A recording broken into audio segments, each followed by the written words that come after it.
সুপ্রিয় দর্শক, দায় মুক্তি শীর্ষক লাইভ প্রোগ্রামে আপনাদের স্বাগত জানাচ্ছি।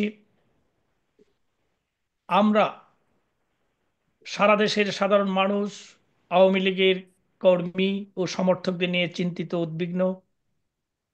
আমরা কেন আমাদের এই দায় মুক্তি শীর্ষক লাইভ প্রোগ্রামের উদ্যোগ নিলাম আপনারা জানেন।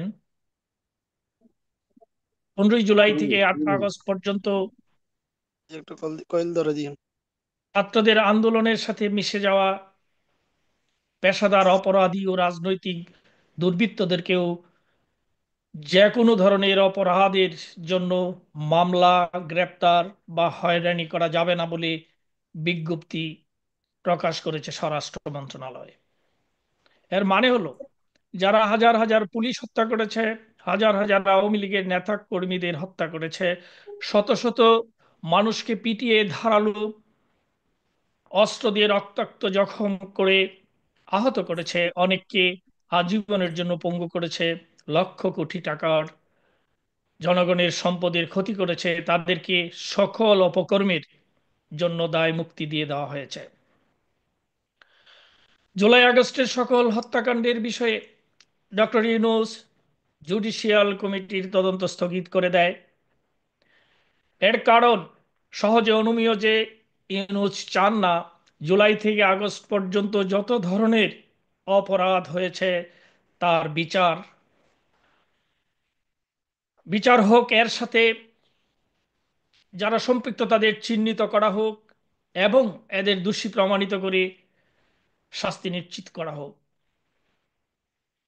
বাংলাদেশে অবৈধভাবে ক্ষমতা দখলকারী ডক্টর মোহাম্মদ ইউনূস জামাত, শিবির ও বিএনপিকে দিয়ে সারা দেশে হত্যা, অগ্নিসংযোগ, ধর্ষণ, লুটতরাজ, মন্দির গির্জা ভাঙচুর, সংখ্যালঘুদের হত্যা, পুলিশ সদস্য হত্যা, আওয়ামী লীগের নেতাকর্মীদের হত্যা এবং সরকারি বেসরকারি স্থাপনায় হামলা করে ব্যাপক ক্ষতি সাধনের মধ্য দিয়ে দেশকে অস্থিতিশীল করে নির্বাচিত সরকার প্রধান জননেত্রী শেখ হাসিনাকে জোর করে দেশ ত্যাগ করতে বাধ্য করে।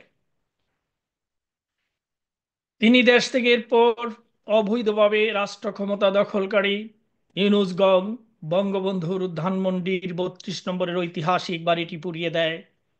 বাংলাদেশ আওয়ামী লীগের কেন্দ্রীয় কার্যালয় সহ সারা দেশে জেলা, উপজেলা, ইউনিয়ন ও গ্রাম শাখা কার্যালয় ভাঙচুর ও অগ্নিসংযোগ করে। জননেত্রী শেখ হাসিনা সহ আওয়ামী লীগ নেতৃবৃন্দের বিরুদ্ধে হাজার হাজার মিথ্যা মামলা, সংখ্যালঘু ও আওয়ামী লীগ নেতাকর্মীদের নির্যাতন, হত্যা, নৈরাজ্য ও গণগ্রেপ্তারের নামে বাড়িঘরে ভাঙচুর, একই সাথে নানাভাবে মানবাধিকার লঙ্ঘন করছে এই অবৈধ সরকার। ঐতিহাসিক 7ই মার্চ, 15ই আগস্ট ও সংবিধান দিবস সহ 8টি জাতীয় দিবস বাতিল ঘোষণা করেছে। দেশের প্রাচীনতম ছাত্র সংগঠন ছাত্রলীগকে নিষিদ্ধ করেছে। বাঙালির মুক্তি আন্দোলন ও মুক্তিযুদ্ধের নেতৃত্ব দানকারী দল আওয়ামী লীগকে নিষিদ্ধ করার ষড়যন্ত্র করছে। এখন বাংলাদেশে কারো ন্যূনতম নিরাপত্তাটুকু নেই। সারা দেশে ডাকাতি, ছিনতাই যেন খুব স্বাভাবিক একটি ঘটনা।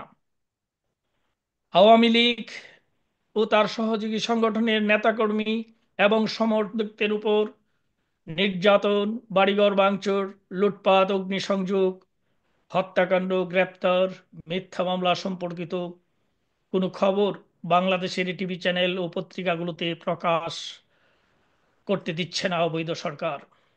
একই সাথে এই সব ঘটনার দায় মুক্তি দেওয়ার মতো একটি ঘৃণ্য কাজ করেছে ইউনূস ও তার উপদেষ্টারা। এই অনুষ্ঠানের মাধ্যমে আমরা বাংলাদেশের মানুষের উপর চলা নির্যাতন, নিপীড়নের চিত্র বিশ্ব মানবতার কাছে তুলে ধরতে চাই। আজ এখন আমাদের সাথে ভার্চুয়ালি যুক্ত হয়েছেন নির্যাতন নিপীড়নের শিকার বিএম জাহিদ হাসান, রায়হানুল হক, খুরশেদ আলম হিরু, মিসেস রুকসানা, আদনান আব্দুল্লাহ আবিদ বাবু, রাশেদ বিল্লাহ চিস্তি। আমাদের এই আয়োজনে আপনাদেরকে স্বাগত জানাই।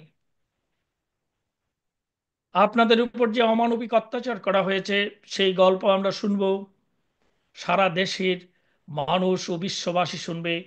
আপনাদের কথাগুলো রেকর্ড থাকবে। এই রেকর্ড আমরা জাতিসংঘের মানবাধিকার কাউন্সিল, অ্যামনেস্টি ইন্টারন্যাশনাল, কমনওয়েলথের সেক্রেটারি জেনারেল, ইউরোপিয়ান ইউনিয়ন, আন্তর্জাতিক ন্যায় বিচার আদালত, বিশ্বের বিভিন্ন দেশের সরকার ও বিরোধী দলের নিকট পৌঁছে দেব। আমরা আমাদের অনুষ্ঠান শুরু করছি। প্রথমেই আমরা যেতে চাই বিএম জাহিদ হাসানের কাছে। জাহিদ হাসান ভাই, আপনি আপনার পরিচয় দিয়ে আপনার কথা বলা শুরু করুন।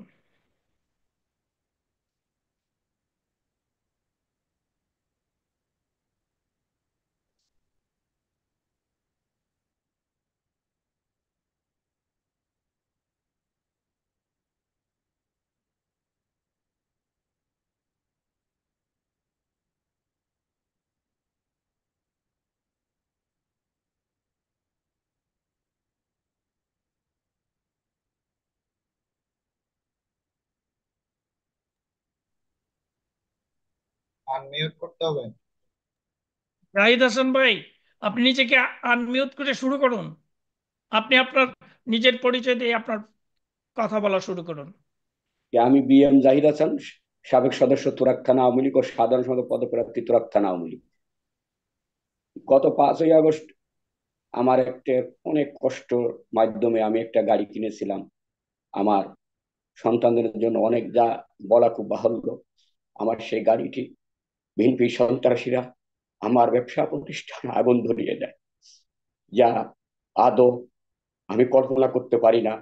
যে আমি তো কারো কোনো ক্ষতি করিনি, রাজনীতি করতে গিয়ে এমন রাজনীতি প্রতিহিংসার শিকার হলাম এই ইউনিট সরকারের, অবৈধ সরকারের কাছে। আমি জানতে চাই কেন আমাদের নামে এই মিথ্যা মামলা হয়রানিগুলো দেওয়া হলো। আমরা কি মানুষের, বাংলাদেশ আওয়ামী লীগ সবসময় তার, আমি মনে করি যে তার যে সকল নেতাকর্মী আছে সবাই এই খেটে খাওয়া মানুষের পিছনে দাঁড়িয়েছে। জননেত্রী শেখ হাসিনা আওয়ামী লীগের সময় সব সময় কাজের জন্য দেশের উন্নয়ন সাধন করে গেছে। কি অপরাধ করেছিলাম আমরা যে আমাদের প্রতি এই অত্যাচার নির্যাতন নেমে এসেছে? আরেকটা কথা বলতেই নয়, এই তোরাক থানা আমলে 53 নং ওয়ার্ড, যে আমাদের একটা দলীয় অফিস ছিল, জাতীয় শ্রমিক লীগের প্রেসিডেন্ট রুবেল তার অফিসটি পুড়িয়ে ধ্বংস করিয়ে দেয়। ওই অফিসেই আমরা বসতাম এবং আমার আর এক সহযোদ্ধা জসিমউদ্দিন, সে জাহিদ ভাই, আপনার, আপনাকে একটু থামিয়ে দিয়ে বলতে চাই, প্রথমেই আপনার আপনার উপর যে আক্রমণ করা হলো, এই যে জি, আপনাকে কারা আক্রমণ করেছিল, আপনি কি তাদের চেনেন? আমারে হ্যাঁ চিনি, বিএনপি সন্ত্রাসীরা তারাই আক্রমণ করেছে আর কি। এদের এদের নাম বলতে পারেন কারা? যারা, অবশ্যই আপনি যেহেতু চিনেন তাদেরকে, তাদের নামও আপনি জানেন। তারা কি আপনার ওই হ্যাঁ, এলাকার বিএনপি নেতৃবৃন্দ? হ্যাঁ, ওই এলাকার বিএনপি নেতৃবৃন্দ উজ্জ্বলের নেতৃত্বে আমার ব্যবসা প্রতিষ্ঠানে হামলা করে আর উজ্জ্বলের কি। সাথে, উজ্জ্বলের সাথে আর কে কে ছিল? তিনি বিএনপির একজন নেতা। উজ্জ্বল, হ্যাঁ, উজ্জ্বল একজন বিএনপির নেতা। উজ্জ্বলের সাথে আপনার ওই বিএনপির ওয়ার্ডে যারা ছিলেন তারা, তাদেরকে নাম বলে একটু সমস্যা হতে পারে আমার। সেক্ষেত্রে আমি আচ্ছা, 3 মাস যাবৎ ঘর বাড়ি ছাড়া আছি, এই জন্যই জি জি, নামটা বলতে আচ্ছা নারাজ আর কি। হ্যাঁ, এটা, জি। আচ্ছা। এইখানে কি আপনার উপর যে হামলা হলো, এই আক্রমণ হলো, আপনি কি পুলিশের শরণাপন্ন হয়েছিলেন? আপনাকে যখন, আপনার উপর যখন হামলা হয়, তখন সেই মুহূর্তে কি পুলিশ ছিল কাছাকাছি? পুলিশের সামনে এইসব ঘটনা ঘটেছে না পুলিশের অনুপস্থিতিতে? না, পুলিশ তো তখন আপনার পুলিশ সামনে ছিল না। তখন তো আচ্ছা, আপনার বাংলাদেশটা বিশৃঙ্খল রাষ্ট্রে পরিণত হয়েছে আর কি, যাতে মবদাসির যাকে হ্যাঁ, বলা হয়। জি ওরা বুঝেছি। যে তবে পারে আপনি ওইভাবে। কি পরে পুলিশের কাছে জিডি করেছিলেন, করতে গিয়েছিলেন বা করেছেন? আমি পুলিশের কাছে জিডি করতে গিয়েছিলাম, পুলিশ জিডি নেয় নাই, তখন থানায় কাউকে পাওয়া যায়নি। আচ্ছা, থানায় কাউকে পান নাই। আচ্ছা, হ্যাঁ, যে বলতেছিলেন সেটুকু বলেন। এই যে জসিম নামে একটি আওয়ামী লীগের কর্মী, সে শুধু মিটিং মিছিলে গিয়েছে। মিটিং মিছিলে যার অপরাধে তার ওয়াইফ হাসপাতালে ভর্তি, তাকে সে হাসপাতাল থেকে সাদা পোশাকধারী পুলিশ তাকে ধরে নিয়ে যায়, আদর্শে জেলখানায় বন্দি। কি অন্যায় করেছিল এই জসিম? আওয়ামী লীগ করা কি বাংলাদেশের মানুষের জন্য অপরাধ? আর আমাদের এই অপরাধ কেন হবে? যে জাতির জনক বঙ্গবন্ধু শেখ মুজিবুর রহমান বাংলাদেশকে প্রতিষ্ঠিত করেছে, সেই বাংলাদেশকে আজকে এই রাজাকার আচ্ছা, এই জাহিদ বাহিনীর সাহেবকে যে জন্য। পুলিশ, যে পুলিশ সাহেব, যে পুলিশ কর্মকর্তা বা যিনি নিয়ে গেছেন, যারা, ওদেরকে কি আপনারা চিনেন? ওনার নাম বলতে পারেন? ওনার নামটা সঠিক মনে নেই, যেহেতু আমরা ওই টাইমে ইয়ে ছিলাম, আপনার বাইরে ছিলাম আর কি, মানে পলাতক অবস্থায়। যে জাহিদ না, স্থানীয়। জসিমকে নিয়ে গেছে আর কি।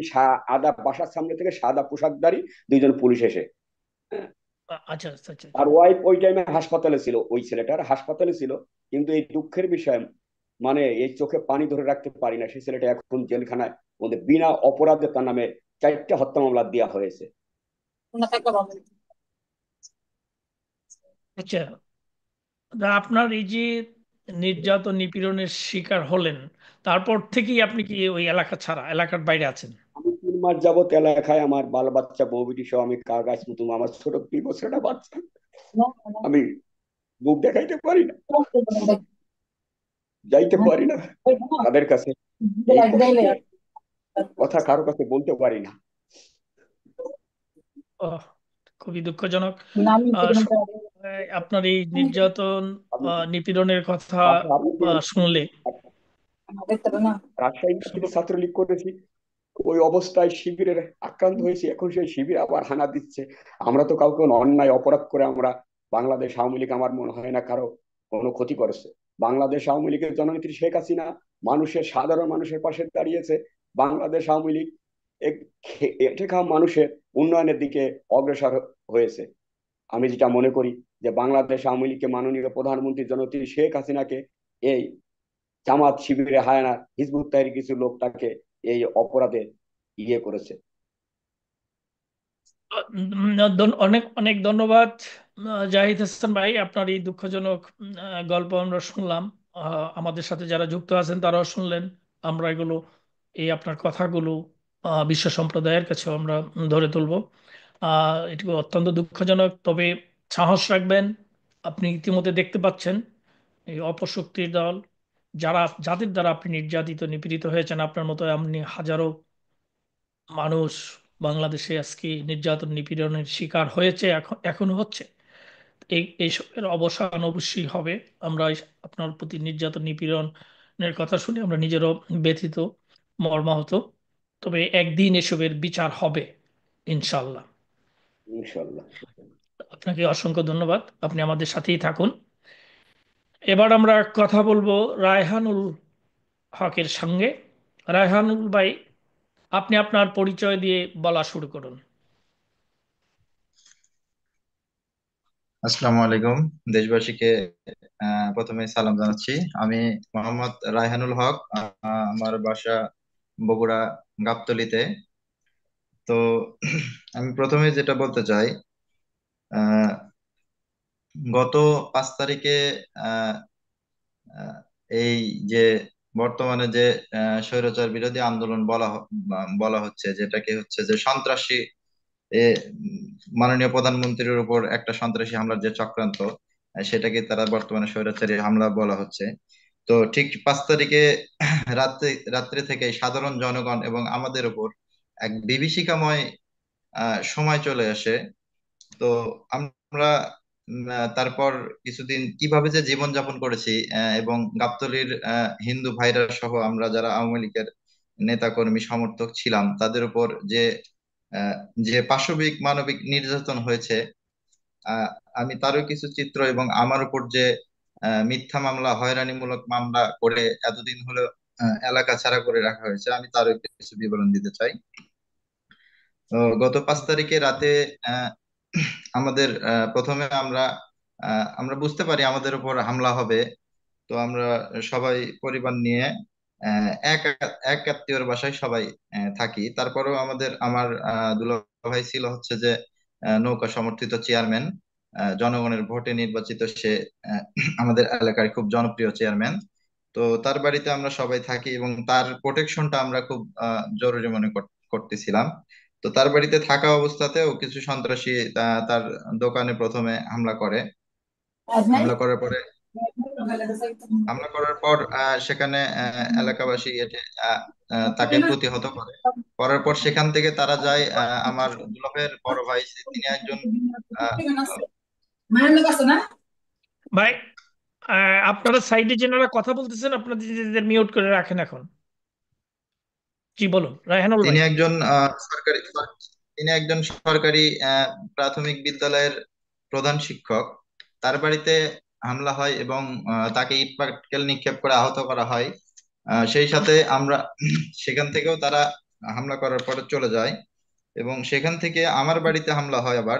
এটা ছিল সম্পূর্ণ প্ল্যান মাফিক যে এক এক করে কার বাড়ির পর কার বাড়ি হামলা আচ্ছা, করা এই হবে। যে এবং হামলাগুলি, আমাদের বাড়িতে রায়হান ভাই, এই যে হামলা হলো, এই হামলাগুলি কারা করছে?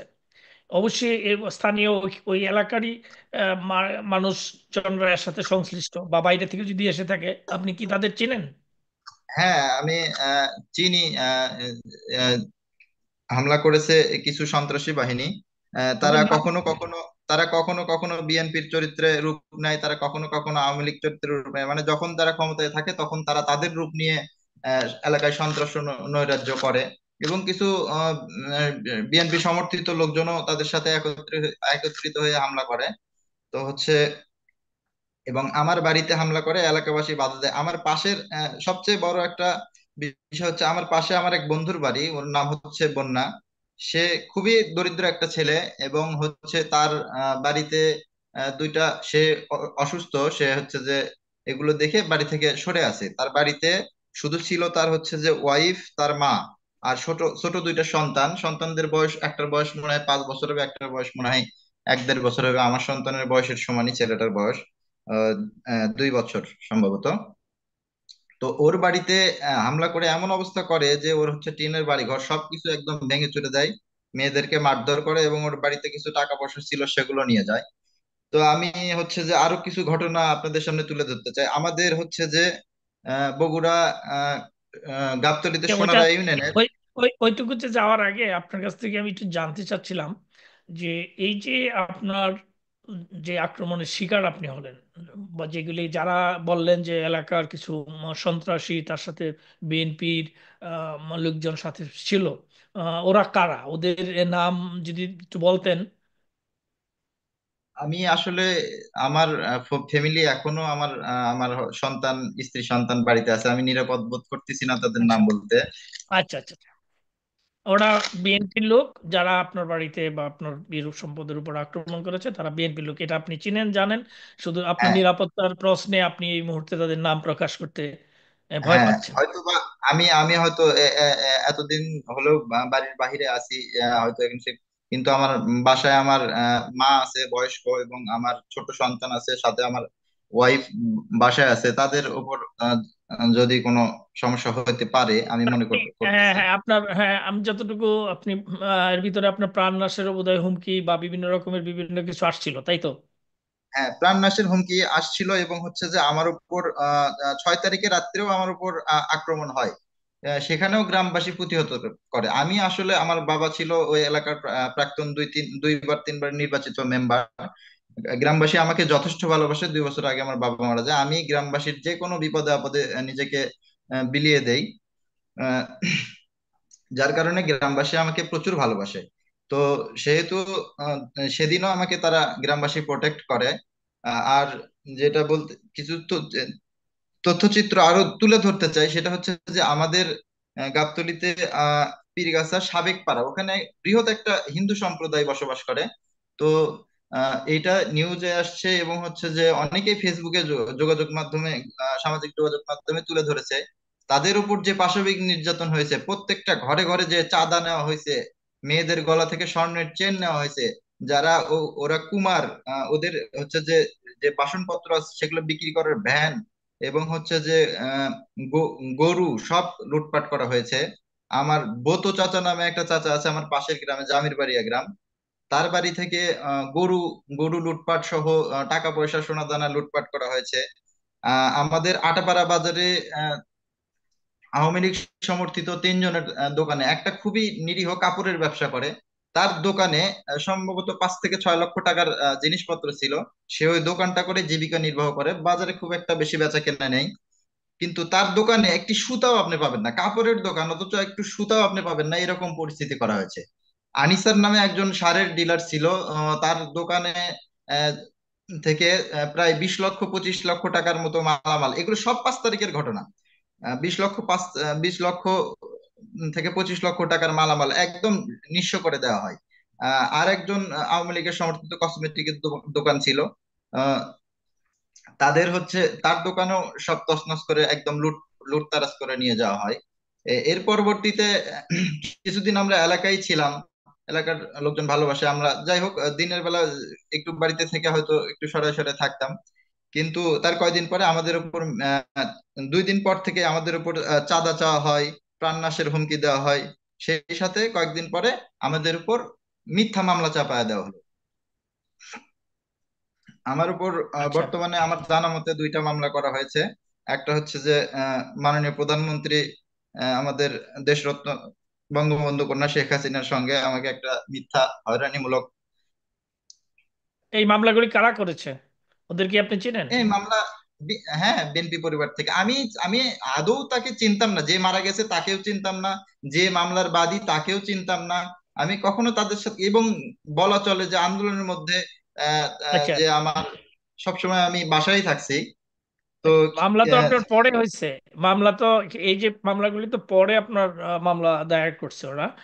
এর আগে হ্যাঁ হ্যাঁ আপনার উপর যখন আক্রমণ হয়েছে, আপনার প্রাণনাশের হুমকি বা বিভিন্ন ধরনের আপনার উপর যে নির্যাতন হয়েছে, তখন আপনি পুলিশের শরণাপন্ন হয়েছিলেন, জিডি করেছিলেন?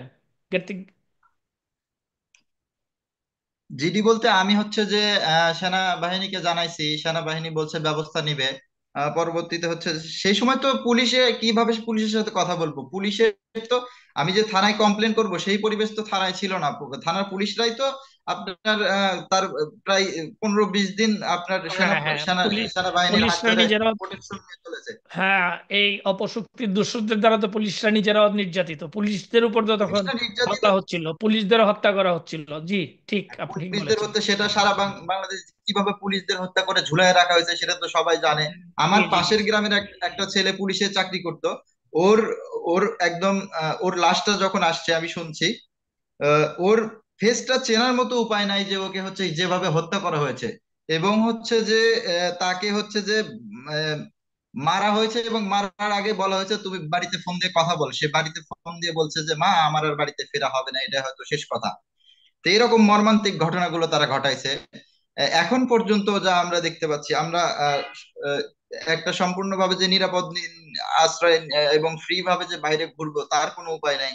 আমাদের দিনরাত 24 ঘন্টা একটা ঘরের মধ্যে থাকতে হয়, কিংবা স্থান হ্যাঁ, পরিবর্তন আপনি করে করে আপনি থাকতে নি- হচ্ছে। আপনি নিরাপত্তার জন্য বাড়ি ছাড়া, বাড়ির থেকে 5 তারিখের পর থেকে আপনি বাড়ি ছেড়ে অন্য জায়গায় আশ্রয় নিয়ে নিজে আছেন। আপনার পরিবার, সন্তান, অন্যরা যারা আছে ওইখানে বাড়িতে, তাদের উপর হুমকি দমকি বা তাদের উপর বিভিন্ন ধরনের অত্যাচার, আহ, এগুলি কি চলছে ওখানে, না ওরা ভালো আছে? এখন আপাতত বলা চলে, যেহেতু আমরা বাড়িতে নেই, টার্গেট তো আসলে আমরা, তাদেরকে সেভাবে কিছু করা হচ্ছে না। তবে হচ্ছে যে ওই যে আহ, তখনই আমরা তো বাড়ি থেকে সরেই ছিলাম, বাড়িতে এসে অকথ্য ভাষায় রাতে এসে অকথ্য ভাষায় গালাগালি করছে, যে বের হওয়া শয়তানের বাচ্চারা ইয়েরা আরো অনেক, মানে এই যোগাযোগ মাধ্যমে আসলে ওসব মুখ ইয়ে করা, ওসব ভাষা উচ্চারণ করাও ঠিক না। তো আমাদের মহিলারা, আমরা তখন ফোনে কথা বলতেছি তাদের সাথে, তারা তো ভীত কান্নাকাটি করতেছে। আমরা এখন তাদেরকে আমরাই কিভাবে সান্ত্বনা দেবো এবং তাদেরকে কিভাবে সান্ত্বনা দেবো, এরকম মর্মান্তিক সময় আমাদের গেছে।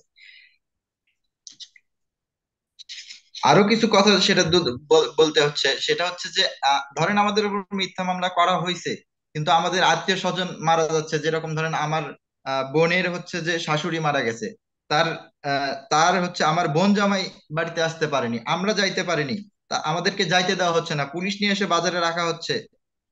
দেখা যাচ্ছে আমার ভাইয়ের শ্বশুর মারা গেছে, সেখানে আমরা যাইতে পারতেছি না। আমার স্ত্রী সন্তান অসুস্থ হচ্ছে, তাদেরকে চিকিৎসা করাতে পারতেছি না।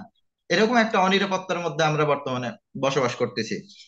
আমরা দেখেছি যে কিভাবে হচ্ছে যে আপনার আমি আমরা একটা এমপির নাম উল্লেখ করে একটু বলতে চাই, 1 মিনিট একটু। আমি হচ্ছে যে 4 তারিখ, 4ই আগস্ট রাতে, আহ, রাতে কি বিকালের দিকে আমাদের হচ্ছে বগুড়া সদর আসনের এমপি রাগিবুল হাসান রিপু ভাইয়ের বাসায় যেভাবে হামলা করা হয়েছিল, তার স্ত্রী সন্তান সেই একদম 4 তলা কি 5 তলার ছাদ দিয়ে একদম জীবনের ঝুঁকি নিয়ে আরেক বাসায় গিয়ে যারা যদি তারা যদি না পালাইতো তাদেরকে সেখানে হত্যা করা হয়েছিল। এরকম মর্মান্তিক ঘটনাও তারা ঘটিয়েছে। আপনাকে অসংখ্য ধন্যবাদ, আপনার এই বেদনা বিধুর গল্প আমরা শুনলাম, আমাদের সাথে যারা যুক্ত আছেন তারাও শুনলেন। তো এই সবের বিচার একদিন হবে বাংলাদেশে অবশ্যই। আপনি আমাদের সাথেই থাকুন। আমরা এখন যাব আরেকজনের কাছে, যিনি খুরশেদ আলম হিরু। হিরু ভাই, আপনি আপনার পরিচয় দিয়ে আপনার বলা শুরু করুন। হিরু ভাই, নিজেকে আনমিউট করুন।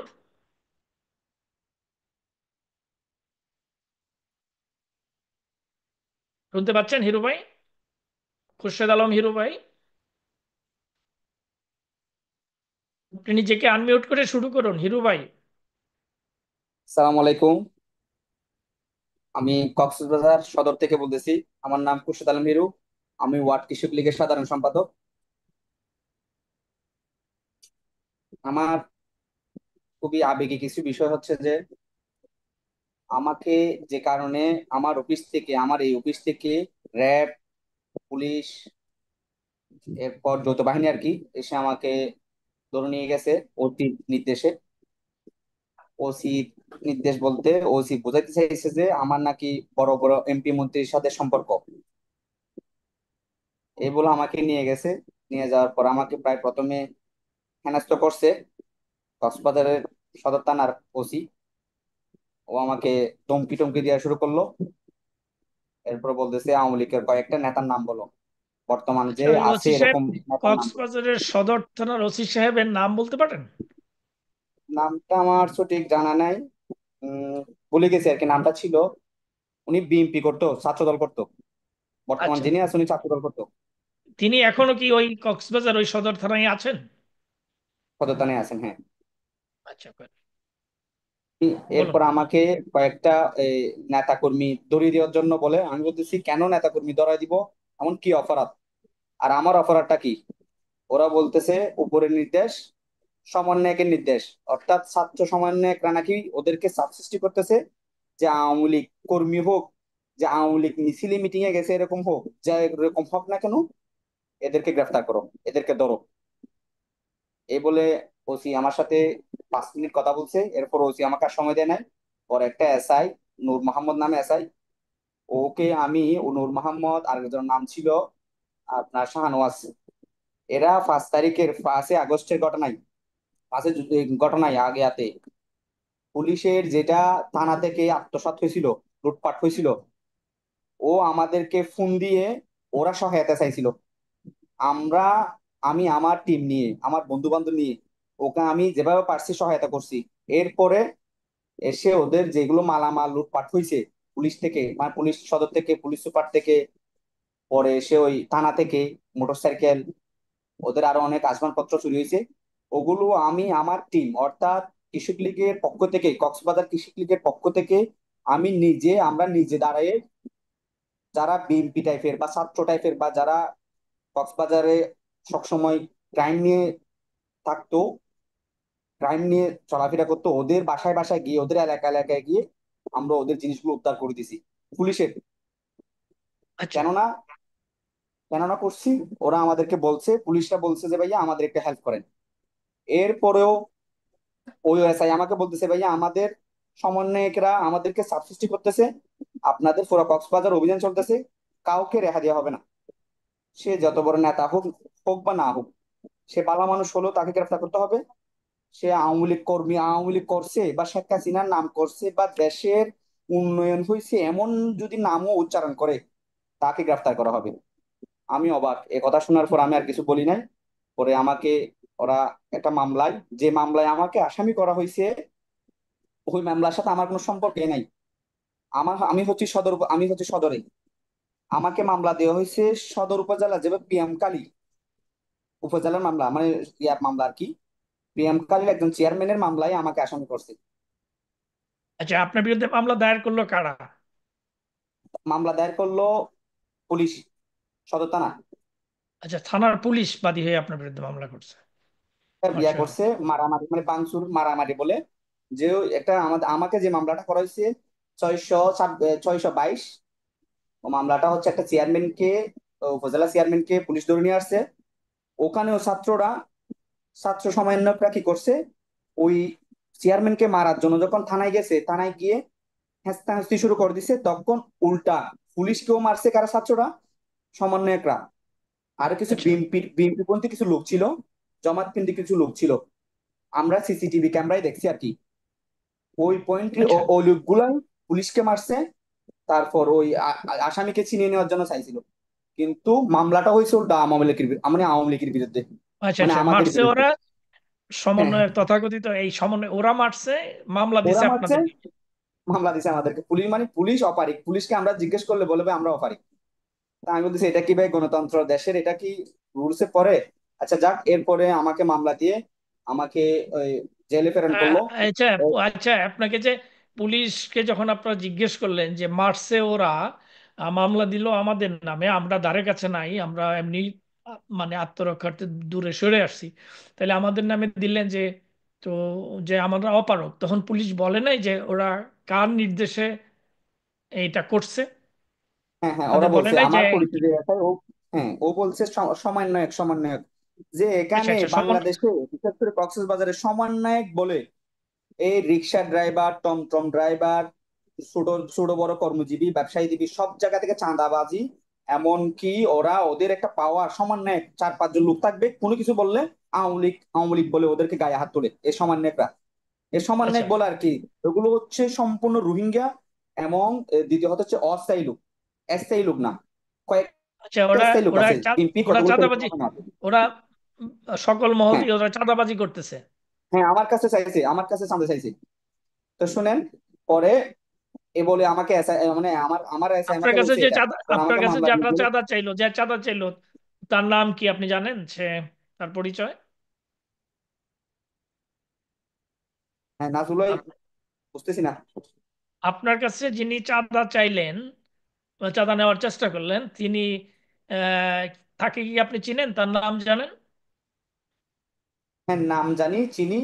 তবে আমি আমার নিরাপত্তার স্বার্থে নামটা বলতে পারতেছি না আর কি। তবে আমি ওকে ঘৃণা করতে পারি, ওই যে প্রকাশ্যে ঘৃণা করতে পারি, কিন্তু ওর নামটা বলতে পারতেছি না। পরে আমার জন্য ও একটা ফ্রুট নিয়ে বা আমাকে আক্রমণ করার জন্য বা আমার ফ্যামিলিকে ইয়া করার জন্য, কারণ একটা সদর থানাই বলতেছে আমরা নিরাপত্তা দিতে পারতেছি না, এজন্য আমি এটা একটু সিক্রেট রাখতেছি আর না, কি। আমি এটা এই কারণেই বলতেছিলাম, মানে আপনার কাছে, মানে আপনি যার কাছে আছেন তা না, আপনি, আপনার কাছে যারা চাঁদা চাইছে, চাঁদা নেওয়ার চেষ্টা করছে, জানি না আপনি চাঁদা দিচ্ছেন কিনা, তো সেই ক্ষেত্রে ওই মানুষগুলি কি আপনার পরিচিত? আর কি তথাকথিত ওই সমন্বয়ক বা জমাত, অন্য কোনো সংগঠনের জমাতপন্থী। মানুষ?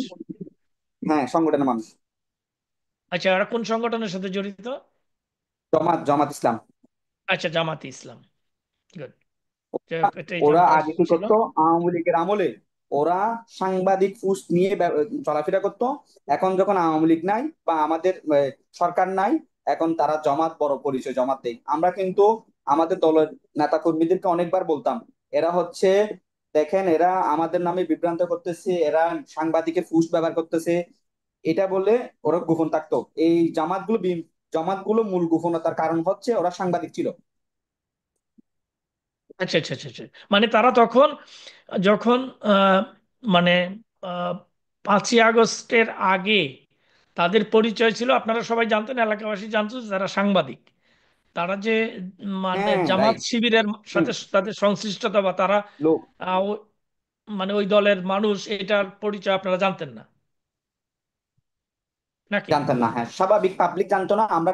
আমরা জানতাম, যারা আমরা পলিটিক্স করতাম, ওরা সবসময় যখন একটা সরকারের ভিডিও তুলে ধরতো, ওটাকে সুন্দর করে রিপ্রেজেন্টেশন করে ফেসবুক ওদের স্ট্যাটিতে ওদের তুলে নাম, ধরতো, তখন আমরা ওদের বুঝতে পারতাম।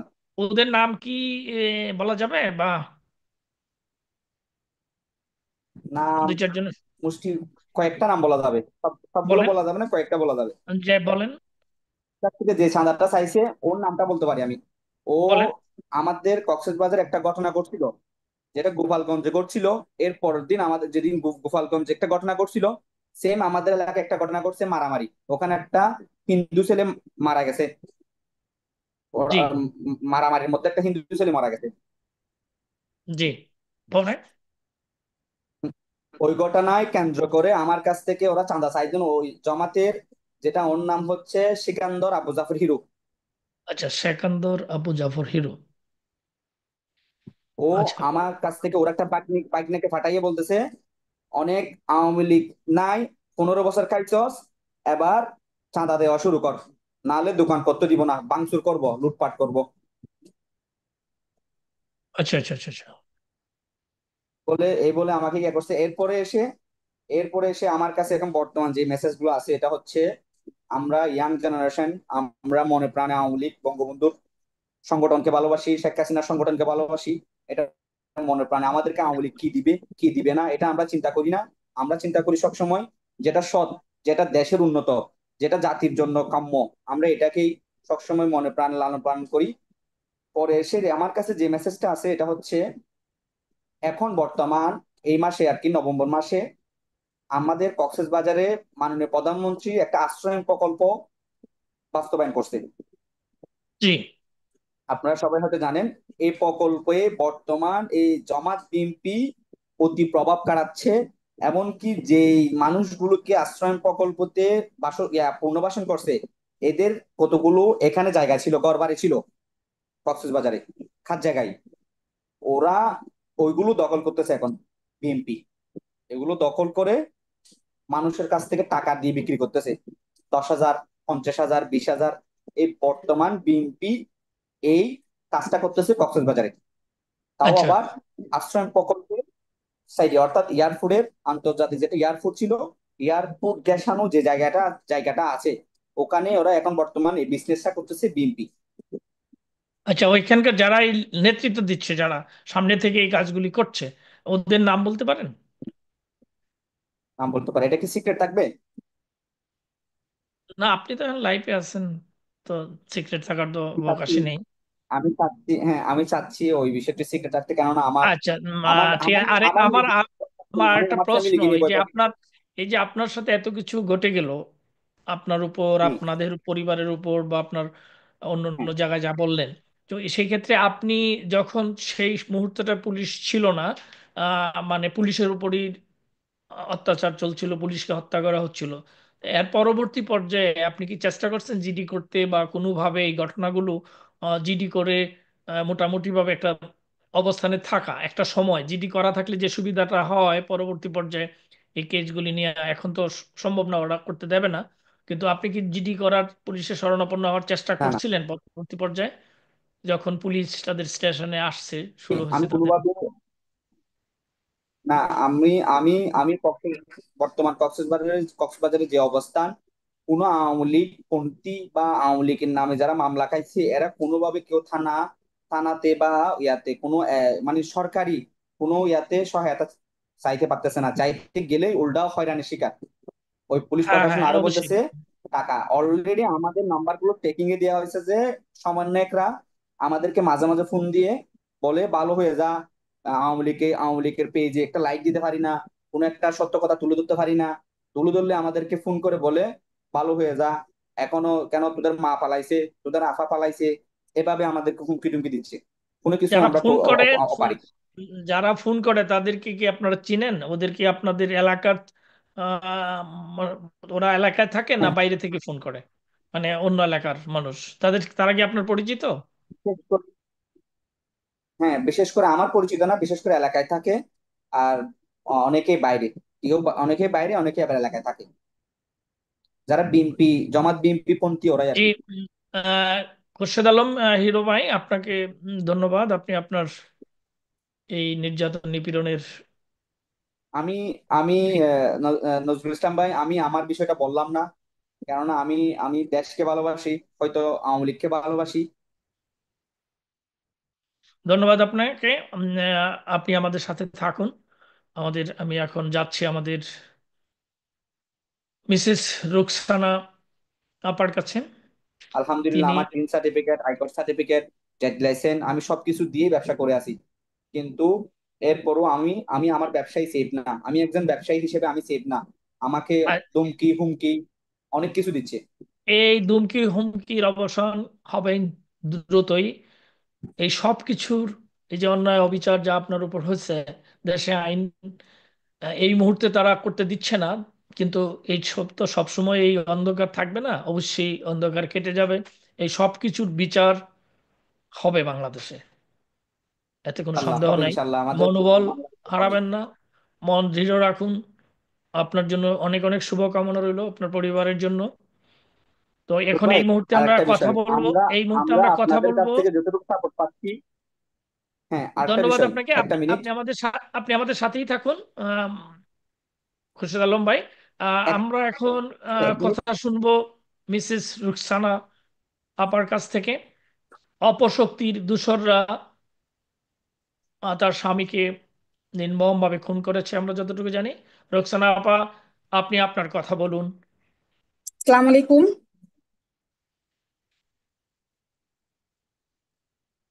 জি বলুন আপা।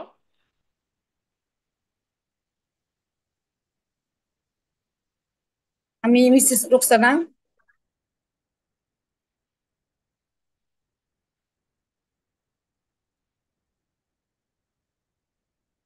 জি আপা, বলুন। আপনি আপনি আপনার আমি কথা বলুন। দুঃখজনক ভাবে বলতাছি, আমার জননেত্রী শেখ হাসিনা, আমার জননেত্রী, আমার মা, ওনাকে আমি সালাম জানাই।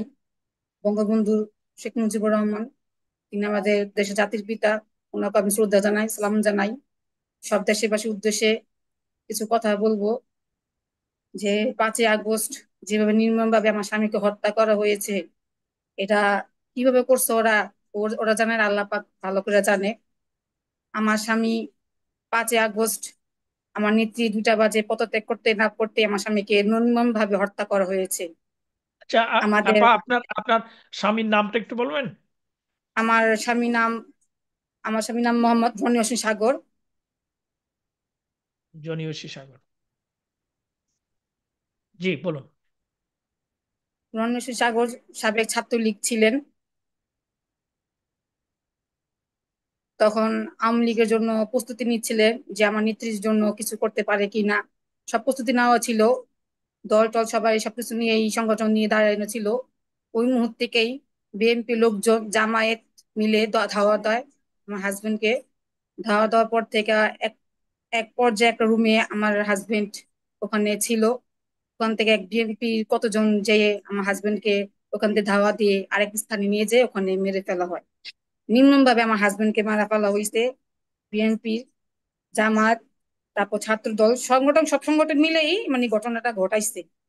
আমাদের ব্যবসা বাণিজ্য সবকিছু আচ্ছা আপা, লুটপাট করে আ- ফেলাইছে। আপা আমি আপনাকে এখানে থামিয়ে একটু জানতে চাই যে যখন এই হত্যাকাণ্ডটি সংগঠিত হয়, সেই মুহূর্তে তো আপনি কি প্রত্যক্ষদর্শী বা কাছাকাছি ছিলেন? কাছাকাছি ছিলেন? হুম। যখন এই হত্যাকাণ্ডটি সংগঠিত হয়, আপনার স্বামীকে যখন হত্যা করা হয়, সেই মুহূর্তে আপনি কোথায় ছিলেন? আপনি কি ওই এলাকায় কাছাকাছি ছিলাম, ছিলেন? আমার রুমে ছিলাম আমি আমার। আচ্ছা, আপনার মানে ওইখানেই ছিলেন, ওইখান থেকে আপনাদের সামনে থেকে নিয়ে গেছে নাকি? হ্যাঁ, আমাদের সামনে থেকে ধাওয়া দেওয়া হয়েছে, আমার হাজবেন্ডকে ধাওয়া দেওয়া হয়েছে, রাম চাপাতি দেওয়া দিয়ে ধাওয়া দেওয়া হয়েছে। আচ্ছা, ওরা কারা ছিল? এই যে চাপাতি সহ যারা আপনার হাজবেন্ডের উপর উদ্যত হইয়া তাকে দাওয়াত দিয়ে এখান থেকে বের করে নিয়ে গেল, উনি প্রাণ বাঁচাতে এখান থেকে বেরিয়ে গেলেন, ওরা কারা হুম। এই আক্রমণকারীরা? এই চাপাতিওয়ালা? আক্রমণকারীরা তারা ছিল বিএনপি, জামাত জামায়াত বিএনপি, দুই পক্ষের থেকে দুই গ্রুপ অ্যাটাক করে, দুই সাইডের থেকে আসে। আচ্ছা, জয় দুই এই দুই দুই দুই দুই পক্ষ, দুই গ্রুপ, হ্যাঁ, হ্যাঁ, বলতে পারেন দুই দুই দল পক্ষ দুই একসাথে পক্ষে মিলে দুই অ্যাটাক করে। দেশের লোকজন। ওরা কারা? ওদের কি কি আপনারা চিনেন? ওরা কি ও স্থানীয়, বা হ্যাঁ ওদের চিনি, নাম চিনি। হ্যাঁ চিনি, ওখানে থাকে চিনি, কিন্তু আমি নাম ফেস করতে চাচ্ছি না, নাম ফেস করলে আমার রিস্ক, তার জন্য আমি নাম ফেস করবো না। কিন্তু আচ্ছা আচ্ছা, বিএনপি আপনি ছিল, তাদেরকে জামায়াত ছিল। তাদেরকে চিনেন, জানেন? হ্যাঁ, অবশ্যই চিনি। চিনি, আচ্ছা। চিনি। এই হত্যাকাণ্ডের আপনি কি পুলিশের শরণাপন্ন হয়েছিলেন? এটা ওই যে 5 তারিখ, সেই সময় ধর পুলিশ। পুলিশের শরণাপন্ন নিতে পারি না, আমাদের হুমকি টুমকি দিতে আছে, হুমকি টুমকি দেওয়ার পর তো রাখতেই আছে, আমরা কিভাবে যাব? মানে মিনিটে মিনিটে ফোন দেয়, হুমকি দেয়, মিনিটে মিনিটে বলে যে হুমকে কোথায় যাবি, তোদের তো কোনো ক্ষমতা নাই, কিছু নাই, তোদের নেত্রী নাই, তোদের কোনো দল ক্ষমতা নাই, তোদের কোনো কিছু নাই, তোরা এই মুহূর্তে যাবি কিছু করবি, আমার একটা ছেলে আছে, রিক্স, তার জন্য আমরা কোথাও যেতে পারিনি। আচ্ছা আচ্ছা আচ্ছা আচ্ছা, যেটা বলতে চাচ্ছিলেন বলুন। পরে আপনার স্বামীকে তারা ওই এখান থেকে দাওয়া দিয়ে অন্য জায়গায় নিয়ে সেখানে তাকে হত্যা করছে? না, ওরা ধাওয়া দিছে, ধাওয়া দেওয়ার পর আমার হাজবেন্ড একটা রুমে যায় আত্মগোপন করে। তো ওখানেও আচ্ছা ওরা জেনে ফেলিছে যে আমার হাজবেন্ড ওই রুমের ভিতরে ছিল। তো ওখান থেকে ওরা ধাওয়া দিছে, ধাওয়া দেওয়ার পর ওখান থেকে আরেক স্থানে নিয়ে যে আপনার ওখানে মানে আপনার দুই তিন দল মিলে ওনাকে একবারে জানের থেকে মেরে ফেলছে। আচ্ছা, এটা তো এটা কোন এলাকায় হয়েছে? এটা আমি এলাকায় আমি বলতে চাচ্ছি না, কিন্তু আমরা তো আচ্ছা, আমি তো বলতে চাচ্ছি না বলে তো আমার বুঝিনি তো আমার রিক্স বুঝছি বুঝছি এটা বুঝছি বুঝছি। বুঝছি না, আমি তো হুম। কোন জায়গায় রিক্স এটা হ্যাঁ বুঝিনি, হ্যাঁ কিন্তু হ্যাঁ, বুঝতে আমরা পারছি। আওয়ামী লীগ করার কারণে আজকে আমাদের এই দশা হয়েছে। আমার হাজবেন্ডকে নির্মমভাবে হত্যা করা হয়েছে, এই বিচার পাই নাই, কিছু পাই নাই, বাড়িঘর লুটপাট করছে, আমাদের কর্মী যারা ছিল কর্মীদের ঘর বাড়ি লুটপাট করছে, কর্মীদের বাপ মার গায়ে হাত তোলা হয়েছে, ঘর দর লুটপাট করছে, আমাদের ব্যবসা বাণিজ্য, আমার হাজবেন্ড ব্যবসা করতো, ইন্টারনেটের ব্যবসা, ওইটা লুটপাট করে নিয়ে গেছে গা সন্ত্রাসীরা, বিএনপি সন্ত্রাসীরা। আচ্ছা, যারা আপনার স্বামীকে হত্যা করেছে, ওরাই ওই চক্রটি এ, আপনাদের ব্যবসা প্রতিষ্ঠানেও আক্রমণ করেছে, তাই তো? হুম, হুম। হ্যাঁ হ্যাঁ হ্যাঁ, ব্যবসা বাণিজ্য নিয়ে গেছে গা, বাড়িঘর লুটপাট করছে। আমার কিছু কর্মী ছিল, মানে যারা আওয়ামী লীগ সংগঠন করতো, ওই এলাকার জি। প্রত্যেকজনের ঘরেই আপনার আপনার এই লুটপাট করে, চাঁদাবাজি, টাকা পয়সা চাই, বলে যে বিগত 15 বছর তারা বহুত কামাইছো, বড় করছোস, এখন তোকে দিতে হইব, এই সে এই নানান ধরনের কথাবার্তা বলে। তার জন্য ওখান থেকে আমি চলে আসছি। আমাদের কিছু ওখানে লোকজন আছে, তারপর ওরা মানে ভয় আতঙ্কে, সবাই আমরা আতঙ্কের ভিতরে আছে, এখন আতঙ্কের ভিতরে আছি, মানে আতঙ্কি ছাড়া কোনো কিছুই নেই, কারণ প্রতি মুহূর্তে মুহূর্তে আমাদের জানের ভয়। আচ্ছা, এখনো হুমকি দুমকি আছে আপনাদের কাছ থেকে কি বিভিন্ন ভাবে এই সন্ত্রাসীরা চাঁদা টাদা চাচ্ছে, বা এই যে হুম। যারা যারা আপনাদের এত বড় ক্ষতি করলো, এখনো হুমকি দুমকি দিয়ে যাচ্ছে, তারা কি আপনাদের কাছ থেকে হ্যাঁ, দেয় আহ, নাই, আমার হাজবেন্ডটাকে মারে ফেলছে, আমার হাজবেন্ডটাকে মারে ফেলছে, আমাদের দেশে লুটপাট করছে, আমাদের কর্মীদের গায়ে হাত তুলছে, আমার হাজবেন্ডকে মারে ফেলছে, আমার দুটা ছেলে আছে, আমার ছেলে দুটা নিয়ে আমি কিভাবে বাঁচবো? আর জানি মারলো কি আদৌ? যত যে বিগত 15 বছর আওয়ামী লীগ ক্ষমতা ছিল, ওরও তো এলাকা ছিল, তখন তো ওরা তো এলাকার মধ্যে থাকতো, ব্যবসা বাণিজ্য করে খাইতো, আমরা তো তখন তো আমার হাজবেন্ডটা আমাদের যে সংগঠন ছিল আওয়ামী লীগে, তারা এত চালায়নি, এত বিরক্ত করেনি, নিজ চোখে দেখছি এটা। ওরা কেন ভাবে মেরে ফেললো? আওয়ামী লীগ করে কি মারে ফেলতো? ওই এটা কোনো কিছু কথার যুক্তি? তোমরা তো তখন এলাকায় ছিল, আমার হাজবেন্ডের সাথে উঠা বসা করতা, তখন তো কথাবার্তা চলতো, তখন তো কিছু করো নাই গা। তুমি দল ক্ষমতা না আসতে না আসতে তোমরা এই ঘটনা দেখা দিলা, বিএনপি সন্ত্রাসীরা যা করলো, আমার ছেলে দুটো এতিম করে দিল। খুবই দুঃখজনক। আসলে এই আমি শুধু অপশক্তির দল। একটাই, আমি দেশবাসীর কাছে একটাই চাই যে আওয়ামী লীগ করাটা কি গুনাহ?